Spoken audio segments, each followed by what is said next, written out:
बच्चे जब 10th से 11th में आते हैं, सबसे पहले चैप्टर मिलता है some basic concepts of chemistry. क्या आप जानते हैं केमिस्ट्री की जो एनसीईआरटी आप लोग पढ़ते हो उसमें सबसे पहले ये चैप्टर क्यों है? सीधी सी बात है, जब तक आप केमिस्ट्री के बेसिक कॉन्सेप्ट्स नहीं समझोगे, आप केमिस्ट्री क्या समझोगे? तो आपको ये सब समझना बहुत जरूरी है। उसमें सबसे ज्यादा जरूरी क्या है? एटम।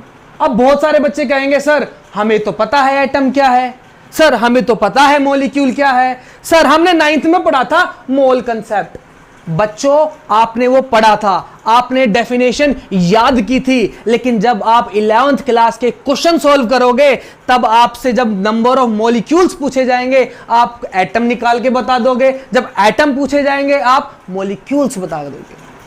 आप अपनी तरफ से बहुत अच्छा पेपर करके आते हो, लेकिन जब आपके नंबर आते हैं, आपकी जब आंसर शीट आती है तब आप कहते हो टीचर ने तो जानबूझ के काट लिए।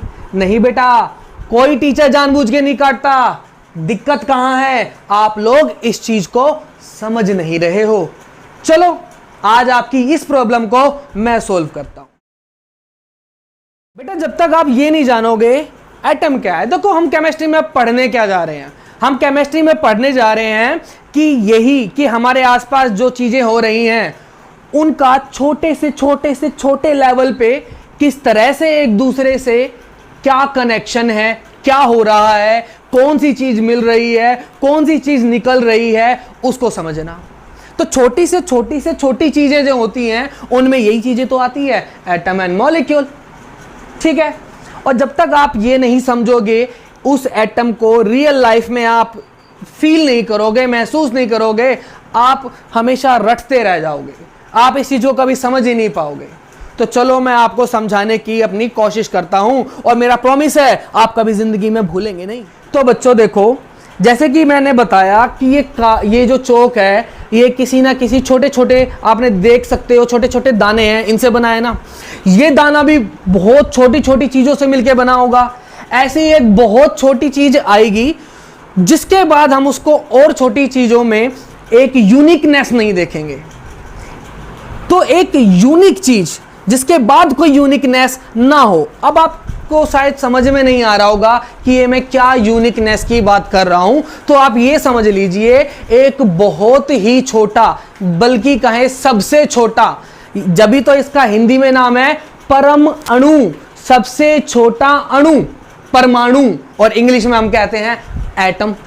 ठीक है बेटा, तो हमारे आसपास जितनी भी चीजें हैं, चाहे वो मेरे शर्ट हो, मेरे बाल हो, मेरी बॉडी हो, ये सब बहुत छोटी चीजों से मिलकर बनी हैं और उन छोटी चीजों को कहते हैं एटम। यानी कि हम सब जो भी देख रहे हैं, अब एयर में जो पार्टिकल है सारी जगह क्या है?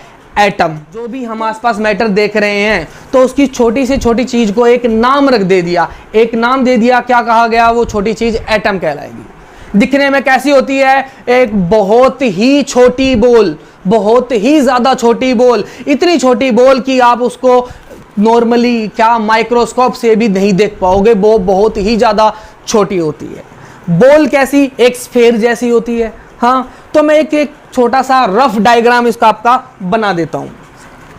अब एटम किसका बना होता है ये आपको देखना होगा। तो एक एटम होता है एक बॉल जैसी शेप का। कैसा होता है बेटा? एक बॉल जैसी शेप का। ठीक है, अब मेन चीज क्या होती है कि जो एटम है वो खुद 3 तरह की चीजों से बना हुआ है। वो 3 तरह की चीजें भी किसी ना किसी चीज से मिलकर बनी हुई है, लेकिन हमने इतनी डिटेल में नहीं जाना। हमें क्या जानना है? हमारे आसपास जो भी चीजें हैं वो बहुत छोटी चीजों से बनी हैं, जिनमें से एक छोटी चीज को कहते हैं हम एटम। वो एटम क्या है? गोल है, और वो एटम 3 चीजों से बना है। क्या है वो 3 चीजें? आप सबको मालूम है, आप 8वीं 9वीं 10वीं 8 9 10th क्लास में पढ़ते आए हैं। प्रोटॉन, न्यूट्रॉन एंड इलेक्ट्रॉन, ये 3 चीजें हैं। ये 3 तरह के पार्टिकल हैं जो जिनसे मिलके एटम बना होता है। इन 3 तरह के पार्टिकल को हम क्या कहते हैं? क्योंकि इनसे एटम बना है तो हम इनको कहते हैं सब एटॉमिक पार्टिकल। क्या कहते हैं? सब एटॉमिक पार्टिकल। क्योंकि ये 3 तरह के पार्टिकल मिलके एटम बनाते हैं। अब आप कहोगे कि आपने तो सबसे छोटी चीज बोली थी एटम।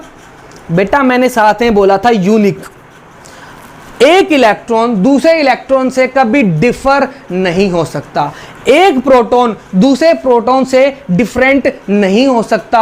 हर प्रोटॉन एक जैसा होता है, हर न्यूट्रॉन एक जैसा होता है, हर इलेक्ट्रॉन एक जैसा होता है, यानी कि वो सब सेम होते हैं। लेकिन हर एटम हर दूसरे एटम से जैसा बिल्कुल डिट्टो नहीं होता। एक एटम दूसरे एटम से डिफरेंट होता है।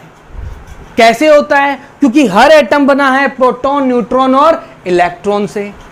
तो कैसे डिफरेंट होगा? तो बेटा डिफरेंट होती है इनकी संख्या, इनकी काउंटिंग्स, इनके नंबर्स। और इन सब में सबसे इंपॉर्टेंट क्या है? ये एक तरह का पार्टिकल प्रोटॉन। क्या ये? प्रोटॉन। सबके सब प्रोटॉन एक जैसे होते हैं। सारे प्रोटॉन्स, सारे के सारे प्रोटॉन होते हैं बेटा पॉजिटिव चार्ज। कैसे होते हैं? पॉजिटिवली चार्ज्ड होते हैं। और इन्हीं प्रोटॉन की नंबर को हम एटम का नंबर देते हैं, जिसको आप एटॉमिक नंबर कहते हैं। आप समझ गए होंगे कि एटॉमिक नंबर क्या होती है। जैसे कि अगर किसी एटम में एक ही प्रोटॉन है, आपने पढ़ा होगा 10th में कि एटॉमिक नंबर 1 हाइड्रोजन। क्या है हाइड्रोजन? हाइड्रोजन एक नाम है। जैसे मेरा एक नाम है, आपका एक नाम है, आपके भाई का एक नाम है। ऐसे ही जितने वो एटम जिनमें सिर्फ एक प्रोटॉन पाया जाता है, उन सबको कहते हैं हाइड्रोजन। क्या कहते हैं? हाइड्रोजन। तो आप एक नंबर मतलब एक प्रोटॉन मतलब हाइड्रोजन। इसी तरह से अगर किसी एटम में 2 प्रोटॉन होते हैं तो उसका नाम क्या होगा? हीलियम। 3 प्रोटॉन वाला एटम क्या होगा? लिथियम। 4 वाला क्या होगा? बेरिलियम। 6 वाला कार्बन। 8 वाला ऑक्सीजन। अब आप कहोगे ये सब तो नाम सुने हैं, इनको तो एलिमेंट कहते हैं। यस बेटा, इनको एलिमेंट्स कहते हैं। तो एलिमेंट्स क्या है? हमारे आसपास जितनी भी चीजें हैं किससे बनी हैं? एटम से। अब वो एटम सारे तो एक जैसे नहीं होते ना। कुछ में मैंने बताया अब एक प्रोटॉन होता है, किसी में 8 होता है, किसी में 12 होते हैं, किसी में 10 होते हैं। तो एक जैसे एटम की एक कैटेगरी है, फिर दूसरे की है, तो इनको भी नाम देना जरूरी था और उनको बोलते हैं एलिमेंट्स। जैसे हाइड्रोजन एक एलिमेंट है, मतलब ऐसे जितने भी एटम जिनमें एक प्रोटॉन है वो सब हाइड्रोजन कहलाएंगे। तो अब आपको समझ में आया कि क्या होता है हाइड्रोजन, क्या होता है कार्बन। हमारे आसपास की चीजें जिनसे मिलके बनी हैं वो सब क्या है बेटा? एटम। अब आप कहोगे सर अगर सब एटम ही हैं तो ये मॉलिक्यूल क्या चीज है? तो बेटा जब ये एटम अकेला तो कभी होता नहीं है, ये एटम कभी किसी दूसरे एटम से जुड़ेगा, तीसरे से जुड़ेगा, चौथे से जुड़ेगा बेटा। जब ये एटम एक दूसरे से जुड़ते हैं और जुड़ने के बाद एक नई यूनिट बनाते हैं और उस यूनिट को आप क्या कहोगे? मॉलिक्यूल। आप कहोगे सर ये तो हमने डेफिनेशन में पढ़ा है। क्या पढ़ा है? कि 1 or more than 1 atom when combined to give an another unit called molecule। But बेटा आपने समझा नहीं है। मैं आपको एक बड़ा आसान एग्जांपल देता हूं। आपने पानी पिया होगा, आपने पानी देखा होगा, आप पानी रोज इस्तेमाल करते हो। आपकी बाल्टी में मान लो क्या है? पानी। उसमें से एक गिलास लिया आपने, वो क्या है? पानी। तो उसमें से एक ड्रॉप गिर गई, वो क्या है? पानी। तो ऐसे छोटा करते जाओगे तो एक मोमेंट आएगा जिसको आप कहोगे पानी। अब आपने बहुत सारों को पता होगा कि पानी मतलब H2O। तो बेटा ये H2O क्या है? क्या एक बाल्टी पानी भी H2O ही है और एक ड्रॉप पानी भी H2O? अब ये H2O हमें क्या बता रहा है? H2O हमें बता रहा है कि जो हम पानी पी रहे हैं उसमें सिर्फ 2 तरह के, H का मतलब हाइड्रोजन और O का मतलब ऑक्सीजन, है ना। तो जो हम पानी पी रहे हैं उसमें ऑक्सीजन से दुगने हाइड्रोजन है, यानी कि पानी बना है हाइड्रोजन और ऑक्सीजन से, जिसमें उनकी संख्या क्या है? हाइड्रोजन की डबल है ऑक्सीजन से, है ना। यानी कि पानी भी एटम से बना है, लेकिन वो पानी कब कहलाया? जब एक ऑक्सीजन से दो हाइड्रोजन के एटम जुड़ जाते हैं, तो अब हम इसको कहेंगे पानी।